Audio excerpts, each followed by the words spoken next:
bem-vindos ao podcast do Instituto Ludwig Fomes Brasil. Meu nome é Bruno Garchagli.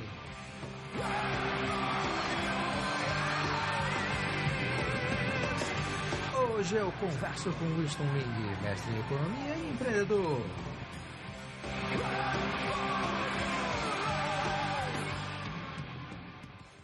Seja muito bem-vindo, Winston.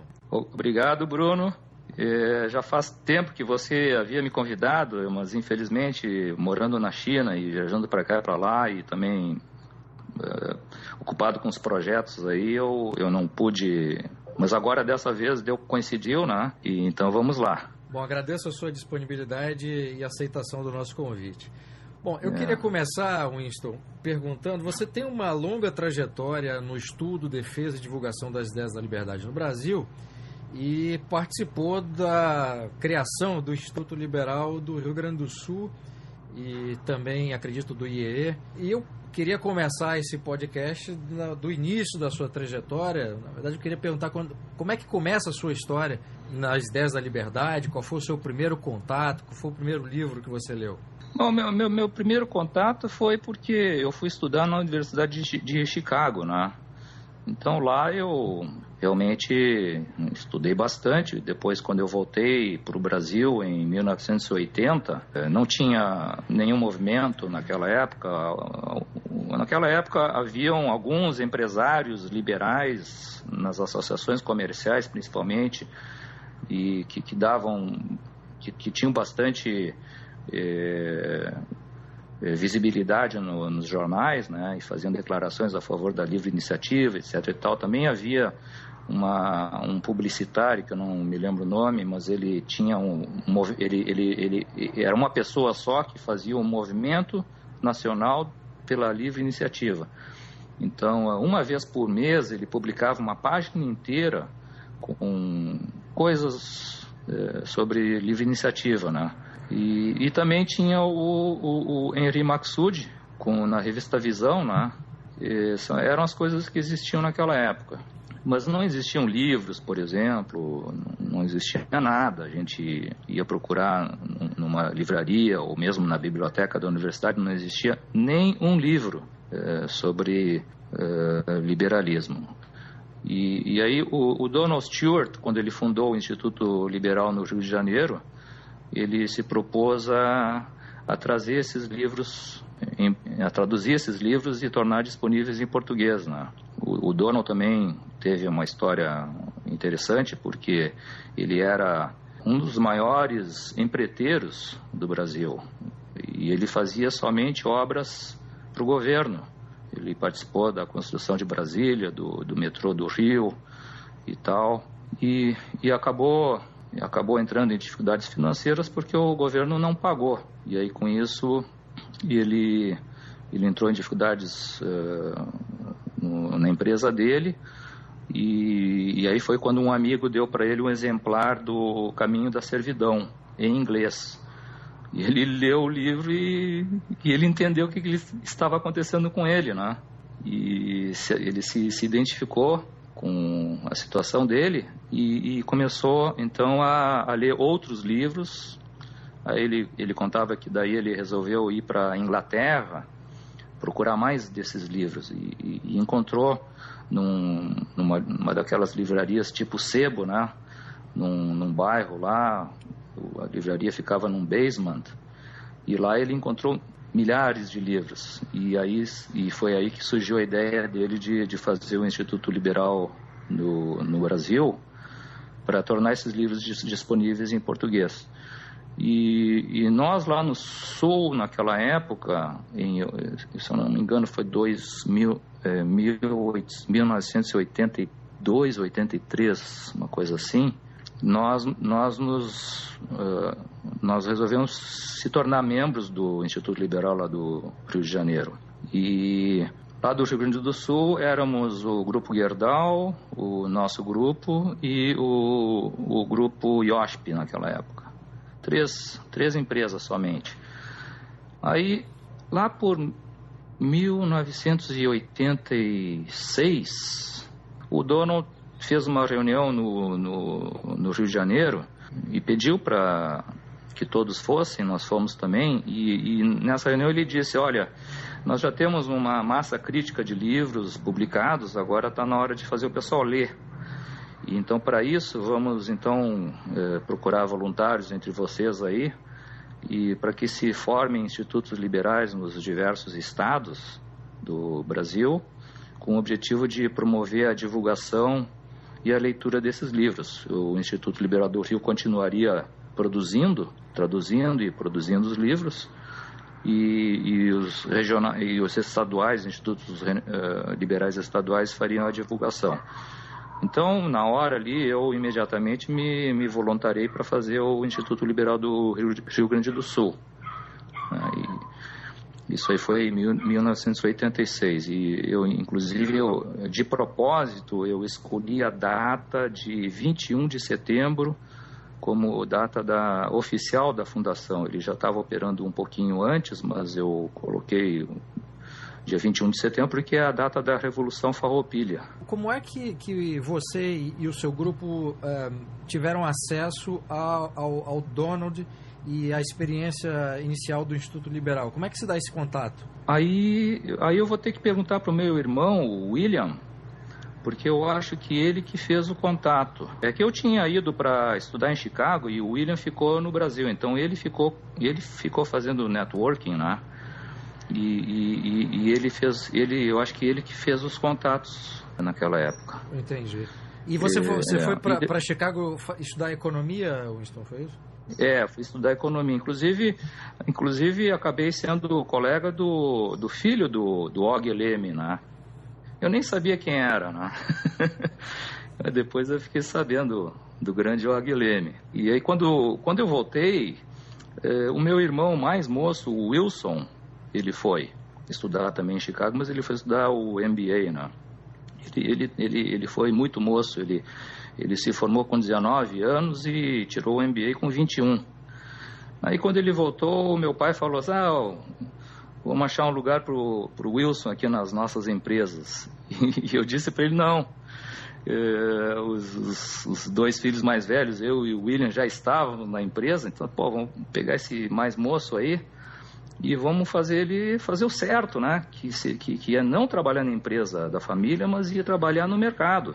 E aí, depois de muita discussão, o Wilson acabou indo trabalhar no Crefisul, que naquela época fazia parte do Citibank, em São Paulo. E lá em São Paulo ele foi convidado para ser membro de um instituto chamado Corpus. E ele voltou nas vindas para Porto Alegre e dizia, estou fazendo parte desse Corpus, é um instituto cujos membros são todos filhos dos grandes industriais de São Paulo e coisa e tal. E o que vocês fazem nesse instituto? A gente faz reuniões e tem algumas palestras e algumas visitas para as empresas dos diferentes componentes, membros do grupo e tal. Mas também me pareceu muito assim um clube social, né? Entendi. E aí eu pensei, um clube de elite, né? As pessoas mostravam a sua moto, o seu barco, o seu iate, coisa e tal. E cada um queria mostrar a sua fábrica, coisa e tal. Inclusive a maioria desse pessoal hoje não existe mais, né? Então surgiu essa ideia, por que a gente não faz um instituto aqui no Sul com os herdeiros dos grandes grupos, né? Essa foi a ideia inicial, porque incomodava muito a gente ler os jornais, porque naquela época as manifestações dos empresários aconteciam nos jornais, e tinha muitos empresários que não tinham a mínima ideia do que fosse livre iniciativa e coisa e tal. Era todo mundo pedindo coisa para o governo, né? E obviamente era perda de tempo fazer a cabeça desse pessoal, mas quem sabe a gente poderia fazer dos filhos deles, né? E essa que foi a ideia original. E aí o Instituto Liberal entrou que nem uma luva nisso, porque a gente não tinha munição bélica, né? A gente começou então a usar os livros do Instituto Liberal e acabamos fazendo um currículo. Até hoje eles fazem, eu tinha inventado naquela época o júri simulado, né, onde 2 grupos de estudo estudavam sobre um determinado tema, um pró e outro contra, né, e aí você fazia um júri simulado e tal. O IEE, então, é fundado antes do Instituto Liberal do Rio Grande do Sul, é isso? Antes. O IEE foi fundado em 1984. E naquela época, houve também a fundação da Associação dos Jovens Empresários, porque nós fundamos o IEE, que originalmente era somente para herdeiros de grupos, né, industriais ou comerciais. Não podiam entrar executivos, né? Então se formou um grupo paralelo que era a Associação dos Jovens Empresários. Agora, quando nós formamos o IE, nós tivemos o cuidado de evitar personalismos, né? Certo. Então cada diretoria fica só 1 ano e não pode repetir. O membro é obrigado a se aposentar com 35 anos. Uma série de medidas para evitar que pessoas utilizassem a instituição como trampolim político ou qualquer coisa assim, né? Que era muito comum naquela época, os empresários entravam nas diversas associações e federações de indústria, coisa e tal, para poder ter um diálogo mais vantajoso com o governo, né? E então se formou esse grupo paralelo à Associação dos Jovens Empresários, que sofreu esse problema, e a gente também tentava fazer com que eles lessem os livros, né? Essa batalha depois da fundação do Instituto Liberal, de fazer o pessoal ler os livros, a gente tentou então penetrar nas outras instituições existentes, né, para fazer com que o pessoal lesse esses livros. Por exemplo, eu trabalhava muito para incentivar o pessoal a ler os livros, né? Por exemplo, teve uma viagem de empresários organizada pela Fiergs, a Federação de Indústrias do Rio Grande do Sul, junto com o pessoal do governo, Secretaria da Indústria e Comércio, coisa e tal, e cuja organização meu pai ajudou, porque foi um grupo que foi visitar Taiwan para uma feira, né? Aí foi o presidente da Fiergs, o secretário da Indústria e Comércio, né? Pessoal bastante top. Então o que eu fiz? Como meu pai estava ajudando na organização, eu obtive a lista de todos os viajantes, né? Eram umas 30 pessoas. E aí eu liguei para todos eles e eu disse, olha, é uma viagem muito comprida e é melhor vocês comprarem esse livro aí para passar o tempo, né? E aí eu vendi naquela época era o Quem é John Galt, né? Sim. Eu vendi para todos eles. E aí um dia antes da viagem eu liguei para cada um deles e disse, olha, esse livro é para levar... não é para botar na mala, né? É para levar na mão, para ler durante a viagem. E então foi assim, muito corpo a corpo, né? Muito corpo a corpo. Bom, aí naquela época eu era jovem, né? Tinha uns 30 e tanto, acho que não tinha 30 anos, né? Então estava eu lá na classe econômica, né? E os patrões todos na primeira classe, né? Então, em uma hora, eu ia lá na primeira classe e ia checar lá qual é a página que o fulano e o ciclano estavam. E aí eu... Sensacional. O fulano já está na página 100 e tu ainda está na página 50. E fazia essas brincadeiras, né? Bom, mas no final todo mundo leu. Todo mundo leu o livro. Foi muito interessante. E o feedback foi positivo? Mais ou menos. Teve gente que gostou, teve gente que não gostou, mas esse tipo de corpo a corpo, na nossa época no IE, eu fazia muito disso. Por exemplo, o pessoal tinha que ler, cada pessoa, o pessoal tinha que ler um livro por mês, né? E a gente ligava para cada um deles, semanalmente, vem cá, fulano, qual é a página que tu tá no livro? A gente fazia esse corpo a corpo. Porque é difícil ter uma turma que não gosta de ler, né? É verdade. E é uma coisa parecida que o Maksud fazia no programa dele, né? Que ele comprou um horário de madrugada, né, na televisão, e ele fez aquele programa Maksud e Você, né? Exato. Onde ele convidava o pessoal de esquerda, mas um mês antes do convidado aparecer no programa, ele mandava um monte de livros, vários livros, né? E aí, com um bilhete, ele dizia assim: olha, eu sei que é muito livro, é muitas páginas, vocês não precisam ler todos os livros. Está aqui, ó. O livro A, vocês lêem página tal até página tal. O livro B, a página tal até a página tal. Porque nós vamos discutir isso aí no nosso programa. Ele fazia assim, ele mandava um monte de livros para o pessoal. Isso aqui é o que o pessoal comentava na época, né? Então é esse tipo de corpo a corpo que é meio quixotesco, né, naquela época, mas quem sabe sirva de inspiração para o pessoal de hoje. Exato, acho que sim. Agora, seria interessante se alguém tivesse gravado esses programas e pudesse colocar no YouTube, né? Porque...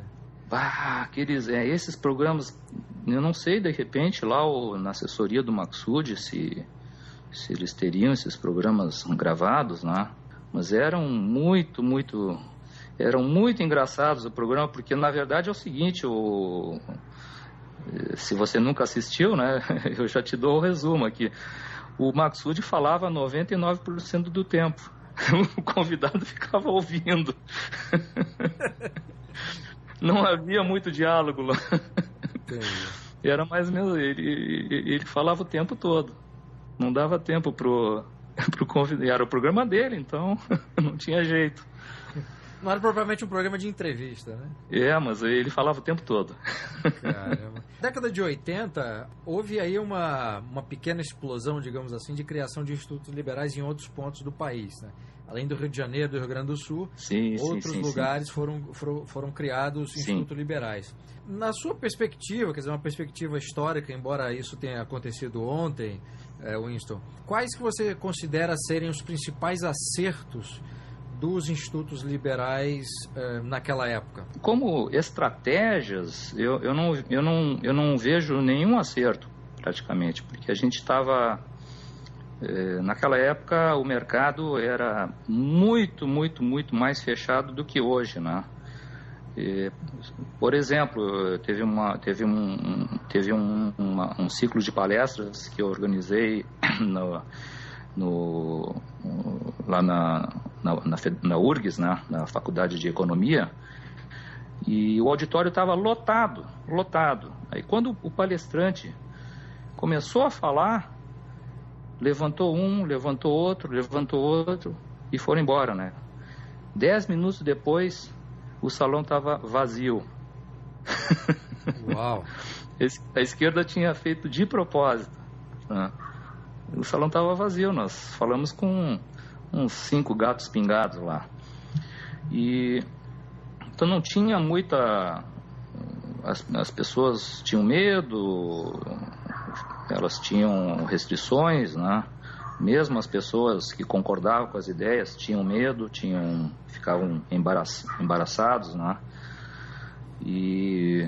Mas os institutos surgiram com o chamado do Donald para que se começasse a divulgação das ideias, usando os livros do Instituto Liberal do Rio de Janeiro.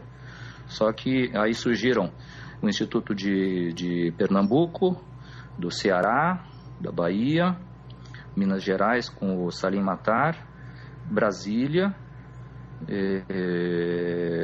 São Paulo, Paraná e Rio Grande do Sul. Estou contando 8, junto com o Instituto Liberal do Rio de Janeiro. Eram 8 mais o Rio. O Instituto do Paraná era o Roberto Demeterco. Ele era dono de uma das maiores redes de supermercado naquela época. E ele fez um trabalho que eu gostei muito, né? Mas também a gente não tinha massa crítica para dar continuidade e para lutar em cima, né? E o trabalho que ele fez foi o seguinte: ele lançou uma série de outdoors. Cada mês mudava o outdoor. Hoje em dia tem o Facebook, as pessoas postam lá, né? e fica para todo mundo ver, né? Mas naquela época não tinha Facebook, não tinha nada, então tinha o outdoor. Assim como aquele mais antigo tinha aquele movimento pela livre iniciativa, e ele colocava uma página no jornal com slogans e coisa e tal. Então o Demeterco fez isso aí, ele pegou algumas frases de efeito, né? E colocava no outdoor pela cidade, né?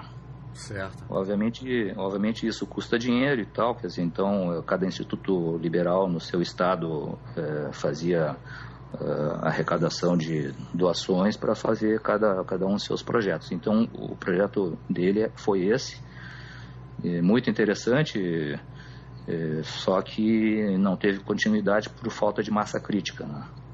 Outros estados eu não me lembro de nada assim muito relevante. O Rio Grande do Sul fazia, assim, eu era presidente, então eu tentei ser bastante fiel ao mandato que o Donald tinha dado, né? Vamos distribuir e fazer o pessoal ler. Então, naquela época, o Donald trazia muitos palestrantes do exterior para fazer ciclos de palestras no Rio de Janeiro, e então era automático, eles faziam no Rio de Janeiro e vinham para Porto Alegre e faziam em Porto Alegre também. A gente fez uma parceria que, infelizmente, os outros institutos liberais não fizeram. Agora, o maior assim, desastre que aconteceu naquela época foi o Instituto Liberal de São Paulo, que era um instituto com mais dinheiro, eles tinham muitos associados, eles tinham um orçamento muito, muito, muito maior do que nós, né? E só que era comandado por sociais-democratas, não tinha um liberal lá. E eles começaram a fazer coisas diferentes, eles resolveram que eles iam também traduzir livros e fazer policy papers e coisa e tal, e publicaram muita coisa, muita porcaria. Naquela época, a primeira coisa que eles fizeram de errado foi fazer uma sede muito bonita, muito luxuosa, né? A segunda coisa errada, na minha opinião, que eles fizeram foi eles contrataram uma equipe de programadores e coisa e tal para escrever um programa de banco de dados. Naquela época não tinha o DBase ainda, off the shelf, né? Sei lá, $100. Eles contrataram uma equipe de analistas e programadores para fazer um programa de banco de dados para, então, poder mandar mailings e coisa e tal. E aí fizeram uma rede de mini computadores, naquela época, todos brasileiros, da reserva de mercado e tal, gastaram muito, muito dinheiro. Como é que era realizada essa época que não havia essa facilidade de comunicação que nós temos hoje pela internet, Winston? Como é que era realizada a comunicação entre os institutos? Se é que havia, né? Não havia muita comunicação através dos institutos. No Rio Grande do Sul, nós tínhamos mais comunicação com o Rio de Janeiro, né? Como eu disse, sempre que havia um livro novo, eles passavam para nós. Sempre que havia palestras, eu já dizia, olha, é automático, vocês vão fazer palestra aqui, eu quero que o cara venha para cá também, né? Mas entre os institutos não havia, era muito difícil, e essa é uma das razões de que um banco de dados para mandar mailing era importante, né? Que São Paulo achou que era importante e gastaram muito dinheiro em cima disso, né? Porque não havia outras maneiras de comunicação. Eu diria que a explosão que está havendo hoje, em grande parte, é o Facebook. Não é nem a internet, é o Facebook. Quais seriam, ou qual seria, ou qual foi efetivamente, Winston, os erros cometidos que levaram ao fechamento dos institutos liberais? No fim das contas, só restou o salvo engano do Rio de Janeiro, né? Na verdade, depois do desastre da tentativa de formação da Confederação Nacional dos Institutos Liberais, que eu fui contra, né? Porque eu sou a favor de um movimento descentralizado e não centralizado, e eles queriam centralizar. E também do desastre que aconteceu em São Paulo, com inúmeros gastos e pouco retorno, né? Eu fui embora, eu resolvi ir embora do Brasil, porque se os empresários e os líderes liberais são assim, então nós estamos muito mal. E foi uma das coisas que me motivou a ir embora. E logo depois começou a fechar. O do Rio Grande do Sul, que eu fundei, não fechou. Hoje se chama Instituto Liberdade. Por que da mudança de nome? Porque naquela época o Instituto Liberal, hoje o Instituto Liberal do Rio de Janeiro está recuperado, mas naquela época andou por uma baixa muito, muito ruim. E juntamente com as coisas ruins que aconteceram com os outros institutos liberais, principalmente São Paulo, o adjetivo ficou soando não muito bom, e eu apoiei a mudança para o Instituto Liberdade, que é um substantivo e não um adjetivo. Certo. Para que não houvesse vinculação no nome, né? Porque naquela época o nome estava muito estragado, e a gente achou que era mais tranquilo mudar o nome do que fazer todo o trabalho contra a corrente para limpar o nome, né? Certo. Que hoje já está limpo. Hoje já está limpo, graças a Deus, mas naquela época havia um desânimo, né? Pô, isso aí, nós não vamos recuperar esse nome, vamos trocar de nome. Agora, havia essa dificuldade de comunicação, não havia o Facebook na época. Como é que o Instituto Liberal do Rio Grande do Sul, que você tem experiência mais próxima, fazia para divulgar as ideias de forma pública? Era especificamente nos jornais? Como é que se fazia? Era jornais. Nós contratamos um profissional de um jornalista, relações públicas, né? E esse profissional então girava esse mundo jornalístico aí, distribuindo matérias e coisas e tal. Como eu disse, faltava matéria-prima, faltava gente para escrever artigos, faltava tudo, não tínhamos massa crítica, né? E a minha grande luta era profissionalizar esses institutos, porque todos esses institutos que surgiram eram empresários, donos de empresas que tinham que cuidar das suas empresas do dia a dia e nas folgas tocar o instituto, né? Então não tinha como dar certo, tinha que profissionalizar, mas naquela época nem todo mundo achava que tinha que ser assim, né? Porque as pessoas às vezes olham o Instituto como um seu brinquedo, né? Então não querem se desfazer do brinquedo. Entendi. Agora o Instituto Liberal do Rio Grande do Sul tinha contato com intelectuais que já eram liberais e eventualmente estavam nas universidades ou não? Sim. Quer dizer, no momento que a gente começou a sair nos jornais e coisa e tal, aí essas pessoas que eu nem conhecia na época, eles começaram a entrar em contato comigo, né? Muita gente. O Alfredo Peringer, conheci ele, foi me procurar naquela época. Inclusive o deputado federal, como é que é o nome dele? É esse Onyx Lorenzoni, não? É isso, o Onyx. O Onyx também. Quando ele me procurou, ele não era nem político. Ele era um interessado só. E então muitas pessoas me procuraram lá e aí a gente... O fato é o seguinte, eu acho que o internet faz uma diferença muito grande, muito, muito grande. Tanto de acesso quanto de colocar as pessoas em contato com isso. Isso, porque as pessoas vivem na mesma cidade, mas para conseguir uma reunião é muito difícil, todo mundo está ocupado, era muito difícil, né? Enquanto isso, o pessoal de esquerda tinha tempo, né? Eles sempre têm tempo. Bom, alguém tinha que trabalhar, né? Alguém sempre tem que trabalhar, né? As pessoas estão trabalhando e tal. Mas me diz uma coisa, você tem acompanhado pela internet, quer dizer, você tem vindo ao Brasil de vez em quando, está morando na China há muito tempo. Você tem acompanhado pela internet aí o movimento liberal no Brasil?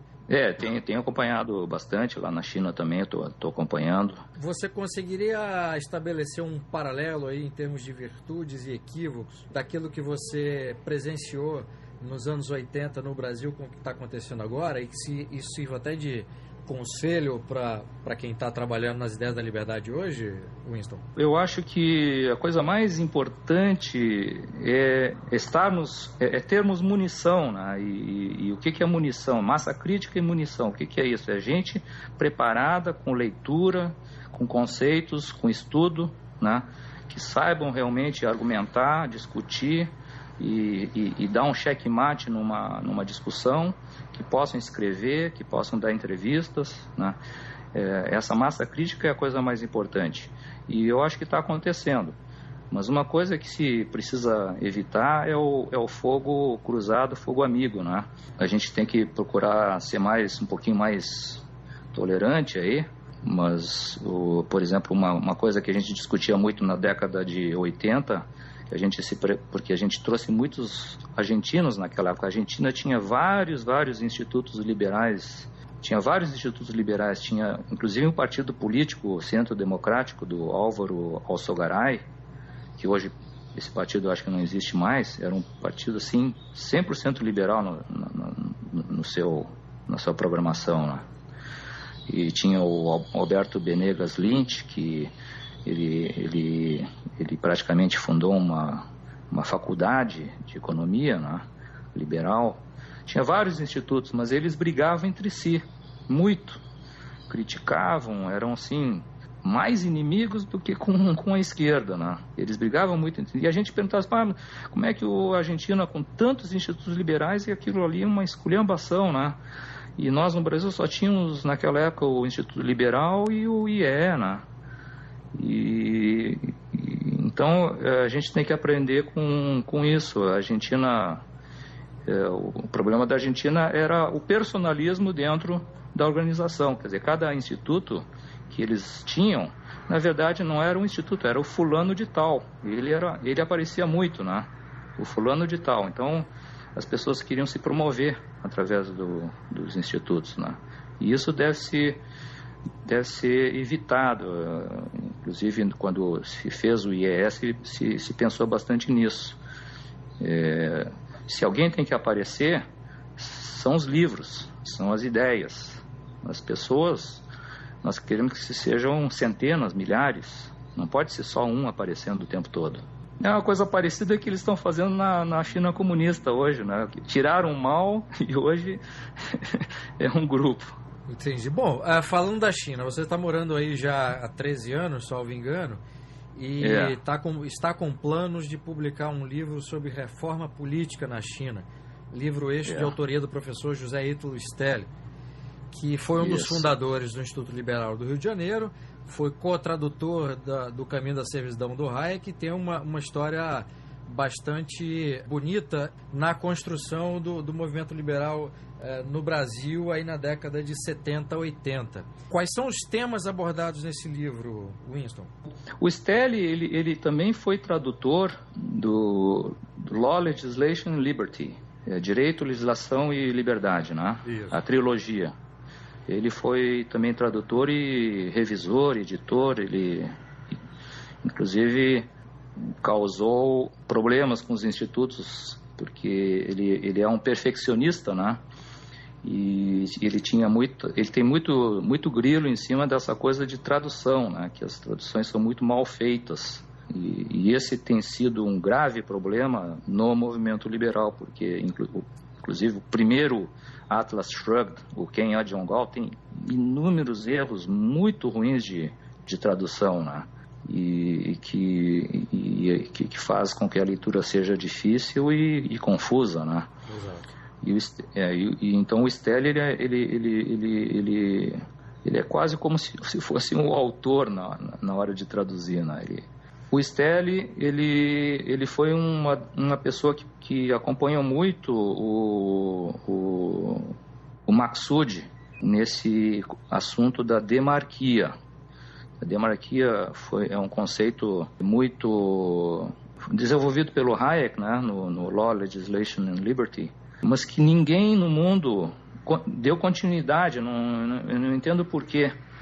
Ele lançou esse conceito e não tem nenhum intelectual no mundo inteiro que deu continuidade a essa ideia que ele lançou, né? E o Maqsud, ele era um fanático pela demarquia. Ali na época da revista Visão, várias vezes ele usava o editorial para vender esse assunto da demarquia. Naquela época eu era estudante e eu achava aquilo ali grego. Eu confesso hoje que naquela época eu não entendi o que era essa tal de demarquia que o Maqsud falava tanto, né? E por causa disso o Maqsud trouxe o Hayek para o Brasil em 76 e depois em 81 para falar com ele sobre demarquia. E em 81 o Stelly já trabalhava com o Maqsud e participou dessas reuniões e tal, e a coisa ficou. Só que o Stelly ele não era vamos dizer, a formação dele ele é formado em inglês lá nos Estados Unidos e em fine arts. Ele desenha e pinta, né? Então ele não tinha formação filosófica, política, econômica, não tinha um degree, né? Apesar de saber mais do que muita gente. E ele acabou, agora ele está com quase, talvez 60 e tantos, 65 anos ou mais. Com 60 e tantos anos ele resolveu assim, não, ninguém quer me ouvir, eu sou um nada, eu preciso tirar um PhD para as pessoas me ouvirem. E aí ele foi fazer o PhD dele. Aí eu perguntei para ele, qual é o assunto do teu PhD aí? E aí ele me mandou uns escritos ali que eu vi, era a demarquia do Hayek, né? Aí ele foi me mantendo atualizado da situação e aí eu tive essa ideia, pô, esse negócio da demarquia ninguém se interessa. Quem sabe a gente faz um barulho aqui na China, né? Porque na China, até o ano passado, assim, se falava muito sobre reforma política, né? E em Hong Kong, inclusive, até hoje, é uma briga muito, muito grande das facções que querem se alinhar ao governo de Beijing e a outra facção querendo democracia para Hong Kong, né? Então, eu achei isso um livro interessante, porque se eu pudesse fazer com que esse livro fosse lido pelo Central Party School. O Central Party School é a escola central do partido lá em Beijing. É tipo de um IEE do Partido Comunista, né? E todos aqueles top líderes com planos de carreira já mais ou menos claro, eles vão estudar no Party School. Eu ouvi falar, né, que é um lugar onde o brainstorming é liberado e não existe censura, e o objetivo é pensar todas as ideias para ver qual é a melhor ideia que possa resolver os problemas do país, né? Quer dizer, um think tank meio interessante. E o mais interessante é que geralmente o diretor desse Central Party School acaba se tornando presidente. Mas como é que se insere esse livro dentro desse grupo? Porque essa coisa da demarquia é uma coisa complicada, né? Ela nunca vai ser implementada através de um voto majoritário, né? Então eu achei que, da forma como funciona o sistema chinês, quer dizer, hoje é um colegiado, mas é um colegiado muito, muito grande, onde existem facções e facções maoístas e facções liberais. Existe lá uma diversidade muito grande lá dentro, né? Mas você tem um contato lá que possa colocar esse livro, que esse livro seja objeto de discussão? Eu não tenho contato, mas uma vez lançado e feito o barulho, o livro vai chegar, alguém vai pegar o livro lá. Entendi. Né? A coisa chega lá. Quer dizer, então o livro do Stelly é uma proposta baseada na demarquia para essa reforma política na China, é isso? Não é uma proposta. O livro foi colocado da seguinte forma. A metade do livro é uma análise e uma crítica ao sistema da democracia ocidental hoje no mundo, né? Certo. E ela explica bem claro, vamos dizer, através da história americana, qual é a diferença que existe entre o constitucionalismo e o rule of law e a democracia. Quer dizer, quando eles foram montar o sistema americano, fazer a Constituição, aquela coisa toda, existiam duas facções, né? Que hoje é representado pelos republicanos e os democratas. Os republicanos eram do lado mais constitucionalista e eles queriam o rule of law. E os democratas, eles queriam, vamos dizer, o livro critica, né? Porque através do voto majoritário você destrói o rule of law com o tempo, né? Que é o que está acontecendo no mundo inteiro hoje. Então ele conta, ele explica, ele faz a crítica aos defeitos, aos problemas, o que é válido também, porque isso aí com toda essa crise que o Brasil está passando, é mais do que importante a gente entender os defeitos para depois poder aperfeiçoá-los, né? Quer dizer, então a proposta lá para a China não é uma proposta final, é só botar uma minhoca, botar aqui os defeitos, e se vocês quiserem fazer, que façam um sistema mais aperfeiçoado do que isso aí, mas não façam assim porque vai dar errado, né? É mais ou menos essa a ideia. Nós não estamos dando uma proposta final. A ideia básica é, por exemplo, o que aconteceu lá no Egito, né? Que eles foram lá, tiraram a ditadura, e aí como é que você começa do zero, né? O correto seria estabelecer o rule of law e uma constituição, para depois colocar a democracia, se for o caso, né? Que é o sistema de escolha dos líderes. E não ao contrário. Você não tem o rule of law, não tem nenhuma constituição, agora vão fazer eleições, né? Aí você já começa errado. É essa a ideia.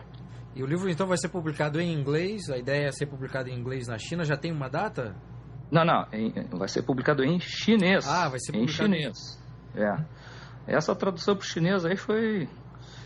Tô quase um ano em cima dessa tradução aí, porque eu quero que saia, eu prefiro sair uma coisa perfeita do que mais ou menos, né? E como eu não sei chinês, então eu tenho que trabalhar com uma equipe grande de pessoas de confiança, né? Certo. Para ter certeza de que o que está saindo corretamente. Inclusive, esse trabalho foi traduzido, ele está sendo traduzido pela segunda vez, porque a primeira vez eu botei no lixo.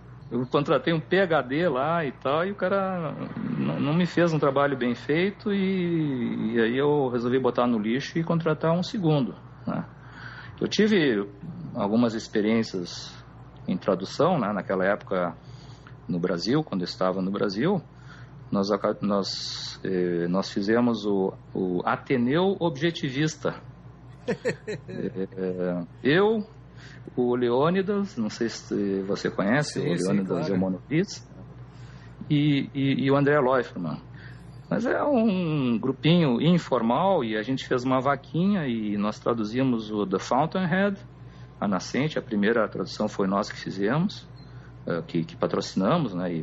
E fizemos também o objetivismo do Peikoff, e pelo IEE, inclusive eu traduzi algumas partes lá junto com o Cândido Prunes, A Virtude do Egoísmo. E aí vendo os problemas de tradução, então eu tenho uma preocupação muito grande de fazer uma tradução correta, né? Então essa tradução para o chinês aí está levando tempo, mas agora provavelmente praticamente está pronto a tradução para o chinês, mas eu também quero lançar o livro em Hong Kong, porque ele trata sobre o assunto que Hong Kong está vivendo hoje, e por causa disso talvez seja até um best-seller lá, espero eu. Tem que traduzir para o chinês tradicional, que é uma outra escrita, tem que fazer uma conversão e é uma mão de obra. Eu pensei que era fácil, né? Mas até os termos, tem muitos termos que são diferentes. Então vamos traduzir tá sendo feito agora para ficar pronto 18 de julho. Fica pronta a tradução, mas aí o seu plano é lançá-lo quando? A tradução para o chinês já está pronto. Eu estou agora negociando com duas empresas para publicar, né? 2 publishers. E tem um delay por causa da burocracia de aprovação. O livro tem que ser aprovado e coisa e tal, mas diz o publisher que eles acham que por causa das críticas à democracia no início do livro, eles acham que vai passar. Isso é outra coisa interessante sobre as traduções, né? Quando eu cheguei na China, eu descobri, inclusive participei uns 3 ou 4 anos, 4 anos atrás, o Yaron Brook, do Ayn Rand Institute. Sim. Ele foi fazer umas palestras na Universidade Renmin University, Universidade do Povo, em Beijing, e eu fui junto lá. Mas eu fiquei impressionado quantidade de traduções da Ayn Rand para o chinês, né?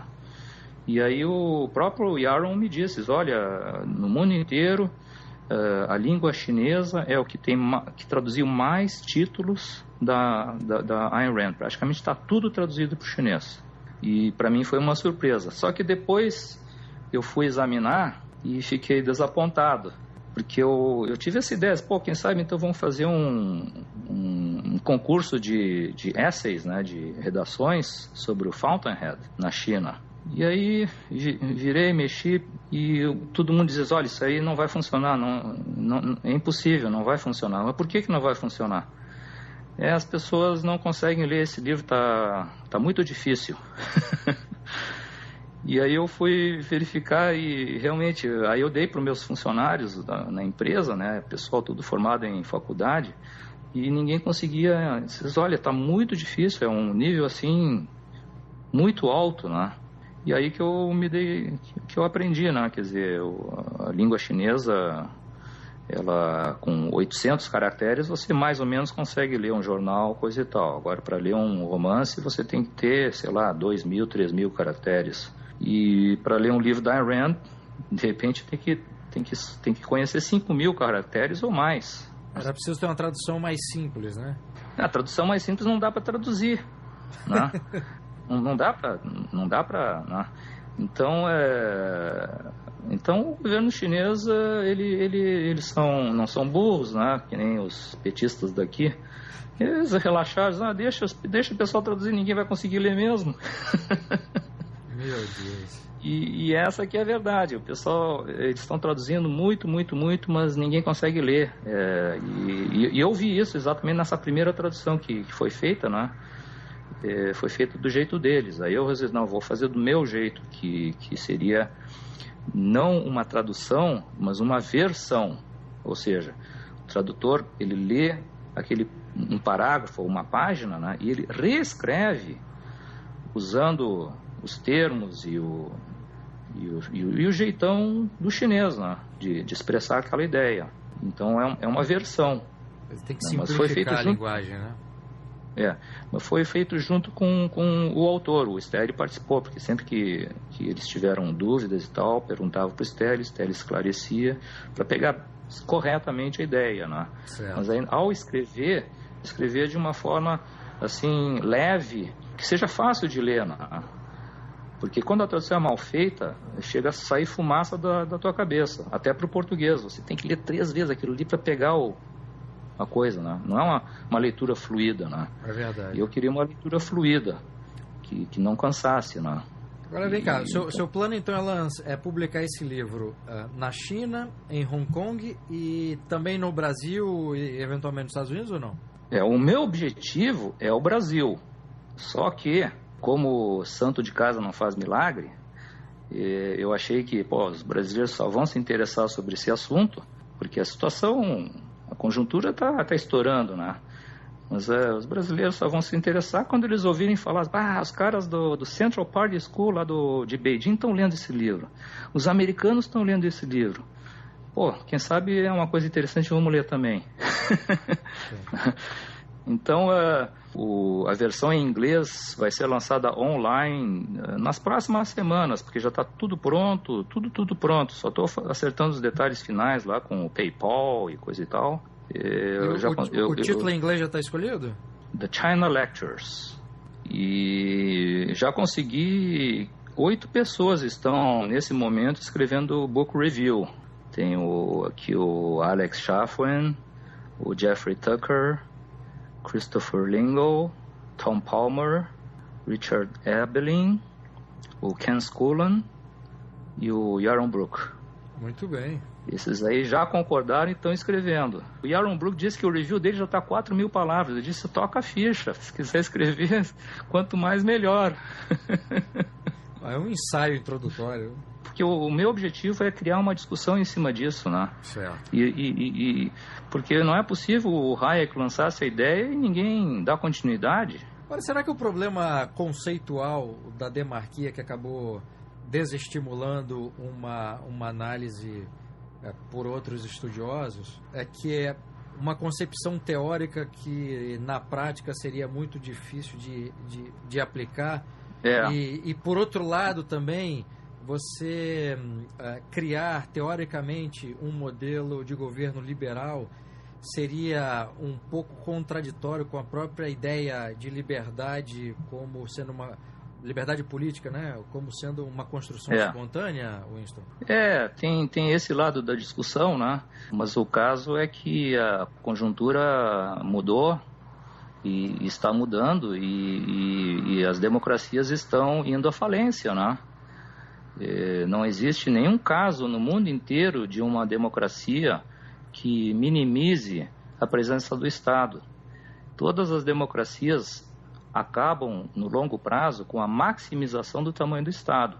Não existe um caso onde a democracia criou a redução. Não existe. Todas as democracias resultam no agigantamento do Estado para sua maximização, que é o objetivo da luta democrática, é a hegemonia de um partido. Aliás, a segunda metade do século XX mostra justamente o desenvolvimento da democracia paralelamente à ampliação abissal do tamanho do Estado. E aí você tem o rule of law e aquelas coisas todas para se proteger, mas aí eles votam aqui, votam ali e tal, e vão minando e todas aquelas proteções vão água abaixo, né? Devagarinho, leva muito tempo, né? Que nem nos Estados Unidos, eles pegam aqui, pegam ali e vão minando os alicerces até ruir. E essa ideia de usar a lei para limitar ou controlar o poder e o tamanho do Estado acabou sendo usado pelo próprio governo ou pelo próprio Estado, falando de uma dimensão maior, para ampliar o tamanho do Estado, né? Quer dizer, exato, no fim das contas, cada lei que entra, mesmo que tenha como objetivo limitar o Estado, ela acaba sendo mais um elemento do Estado. Então essas coisas têm que ser discutidas. Por exemplo, o Stelly, ele vem com várias ideias interessantíssimas, né? Por exemplo, o que é uma lei? Uma lei, ela tem que ser válida, aquela definição tradicional, né? Tem que ser válida ao longo do tempo e tem que valer para todo mundo também, né? Então, se tiver um político que faça uma lei que não é assim, não é válida ao longo do tempo e para todo mundo igual, ou seja, é para um grupo só, isso aí não é uma lei, então tem que ser proibido, é subversivo. Aí se você coloca uma lei para proibir a criação de leis, você também cria um outro problema, né? Mas é que, vamos dizer,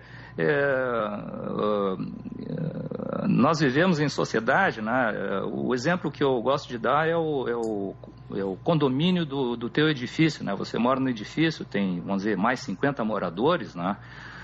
E aí tem que fazer manutenção, tem que fazer limpeza, tem algumas regras do condomínio, né? Você tem que ter regras, né? Então, por exemplo, tem um vizinho ali que gosta de, às 3 da madrugada, botar o som lá em cima, né? E aí como é que faz? Né? Exato. Então, quer dizer, tem que ter regras e alguém tem que fazer essas regras, né? E elas têm que ser bom para todo mundo, né? Quer dizer, então, a liberdade, ela é relativa. Ela tem que levar em consideração as externalidades e coisa e tal também. Agora você citou o ambiente da China, no ambiente político. Então, qual é o panorama político hoje na China no que se refere às liberdades? Quer dizer, a gente que não está na China ouve sempre essa questão do controle da internet, enfim, e outras coisas. E você citou aí os grupos que dentro do partido estão tentando colocar a sua agenda. Qual é o panorama que você pode nos dar hoje? Existe hoje uma luta pelo poder, né? Está em andamento isso, entre dois grupos, um grupo liberal e outro grupo conservador de esquerda maoísta. Então estão brigando entre si. E aparentemente o grupo mais liberal está conseguindo ganhar, mas eu acho que eles estão cedendo em algumas partes, algumas coisas, né? O grande problema é que isso aí está ocorrendo, e talvez seja inclusive decorrência dessa crise econômica, né? Então, eu diria que desde 2008 tem se apertado muito a situação de controle da segurança em geral, né? Eu acho que eles vão permitir um desaceleramento econômico lá para tentar limpar, vamos dizer, as bolhas que tem, né? Eu não tenho, assim, previsão, porque é um grande ponto de interrogação, né? Tá uma luta lá, e os chineses estão muito preocupados e muita gente querendo imigrar e coisa e tal, né? Mas esse processo de desaceleração que você mencionou, ele pode levar a uma maior abertura política ou um maior fechamento político? Bom, o que está acontecendo agora é o seguinte, eles estão... está havendo um fechamento porque o governo precisa, eu acho, ter controle da situação para poder controlar as estatais. Tem um livro muito interessante do Ronald Coase que se chama Como a China Entrou no Capitalismo, né? Onde ele conta a história, né? Que basicamente, vamos supor, naquela época quando houve a Revolução Cultural e aí depois começou a abertura, né? O Partido Comunista ele se concentrou nas suas propriedades mais importantes, que eram as grandes estatais e coisa e tal, né? E eles então se preocuparam com os grandes assets e não deram muita importância para as economias marginais das pequenas cidades e coisa e tal. E eles se preocuparam para criar um controle muito grande nessas grandes estatais. E a cada plano quinquenal que acontecia, eles começaram a... Sempre era a mesma história, quer dizer, as grandes estatais só davam prejuízo e as perdas todas eram compensadas com o crescimento daqueles pequenos que eles nem estavam se preocupando. E então finalmente agora o Ronald Coase escreveu esse livro e eles se deram conta, né, que aquela parte que não era controlada, ela explodiu, foi ela que sustentou todo o resto esse tempo todo. E aquela parte onde o partido controlava as grandes estatais, aquilo lá só dava prejuízo. Então agora essas últimas medidas que eles tomaram é de controle dessas grandes estatais, né? É a primeira vez que eles resolveram fazer isso. E com isso, então, para fazer isso, eles tinham que cortar cabeças as pessoas que exploravam essas grandes estatais, né? Então, a Petrobras deles lá, eles prenderam lá um monte de gente, o cara do serviço secreto que controlava toda a segurança interna, aparelho judiciário, coisa e tal, também está sendo preso. E as pessoas ligadas, vamos dizer, ao estatismo, né? Mas ao mesmo tempo eles estão fechando as comunicações com o resto, né, os liberais, né, para não dar aquele caos ali e para que eles mantenham o controle da situação. Então hoje é um período de fechamento para permitir essa luta interna que eles estão tendo. E há alguma nota otimista sua com relação a uma possível preponderância dessa ala mais liberal, não? Uma das coisas que andaram acontecendo nesse último ano foi que saíram notícias ali dizendo que era proibido falar de constitucionalismo e coisa e tal, né? Que é o livro que eu estou lançando. Só que esse livro fala mais mal da democracia, né? Então, o meu publisher acha que eles vão gostar. Mas eu acho que o fato dos publishers concordarem em publicar esse livro e vão ver se ele passa agora pela censura, né, vai ser um ponto interessante. Se passar, então é um ponto muito positivo. Sobre a publicação em português, eu estou à procura de voluntários aí, né, para para fazer uma tradução para o português, porque o próprio Stelli, que seria a pessoa indicada, mas ele está muito ocupado, porque ele ainda tem que finalizar essa tese do PhD, né? E por causa do China Lectures, ele foi para a China, ele deu os lectures no segundo semestre do ano passado, e aí ele teve que interromper o trabalho do PhD dele. Entendi. Mas a coisa boa é que ele me falou que, em geral, somente 1% das teses são publicadas em livro, né? E a universidade lá de Buckingham já convidou ele, dizendo, olha, queremos publicar isso aqui num livro. Excelente. Então, isso aí é muito bom. Bom, Wilson, muito obrigado pela entrevista e aproveito para agradecer em nome do Instituto Mises Brasil pelo trabalho valioso que a sua família, a família Ling, faz, especialmente aí no Instituto Ling. Também gostaria de agradecer ao Instituto Mises, né? É um trabalho... Vocês é que estão fazendo o trabalho dos meus sonhos da minha época. Muito obrigado. Obrigado.